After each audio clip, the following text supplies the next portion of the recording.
Katika hatua inayoweza kubadili mwelekeo wa mvutano wa kisiasa na kijeshi Mashariki ya Kati, Rais wa Marekani Donald Trump amefichua msimamo wake kuhusu Iran baada ya mazungumzo ya faragha na Waziri Mkuu wa Israel Benjamin Netanyahu mjini Washington.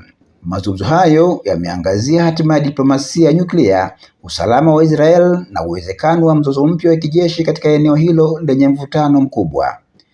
Baada ya mkutano wa zaidi ya saa 2 katika ikulu ya White House, Rais Trump amesema hakuna makubaliano ya mwisho yaliyofikiwa kuhusu mkakati wa pamoja dhidi ya Iran.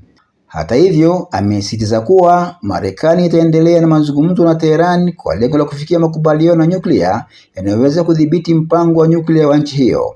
Trump amesema bado anaamini diplomasia ni njia bora zaidi ya kuepusha vita, akisisitiza kuwa makubaliano yanaweza kufikiwa endapo pande zote zitakuwa tayari kufanya maafikiano.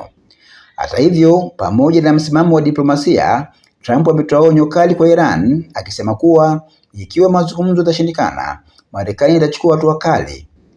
Amekumbusha kuwa katika kipindi cha nyuma, Marekani ilishambulia baadhi ya miundombinu ya nyuklia ya Iran baada ya mazungumzo kuvunjika. Hata hivyo, pamoja na msimamo wa diplomasia, Trump ametoa onyo kali kwa Iran, akisema kuwa endapo mazungumzo yatashindikana, Marekani itachukua hatua kali.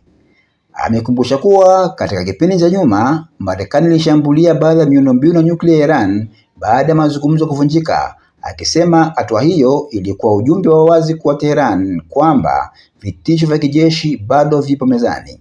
Kwa upande mwingine, Waziri Mkuu wa Israel Benjamin Netanyahu alijaribu kuishinikiza Marekani ichukue msimamo mkali zaidi dhidi ya Iran. Vyanzo vya kidiplomasia vinaeleza kuwa Netanyahu ametaka mazungumzo ya nyuklia yajumuishe masuala ya makombora ya masafa marefu na ushawishi wa Iran kwa makundi yenye silaha kama Hamas na Hezbollah. Hata hivyo, Trump hakuonyesha dalili za kukubali shinikizo hilo kikamilifu, akisisitiza kwamba umuhimu wa kutoa nafasi kwa diplomasia kabla ya kuchukua hatua za kijeshi. Wakati huo huo, Marekani inaendelea kuongeza uwepo wake wa kijeshi katika Mashariki ya Kati, ikiwa ni pamoja na uwezekano wa kutuma meli nyingine ya kivita katika eneo hilo. Hatua hii inaonekana kama mbinu ya kuongeza shinikizo kwa Iran wakati mazungumzo yanaendelea, huku ikihakikisha usalama wa Israel na washirika wengine wa Marekani katika ukanda huo.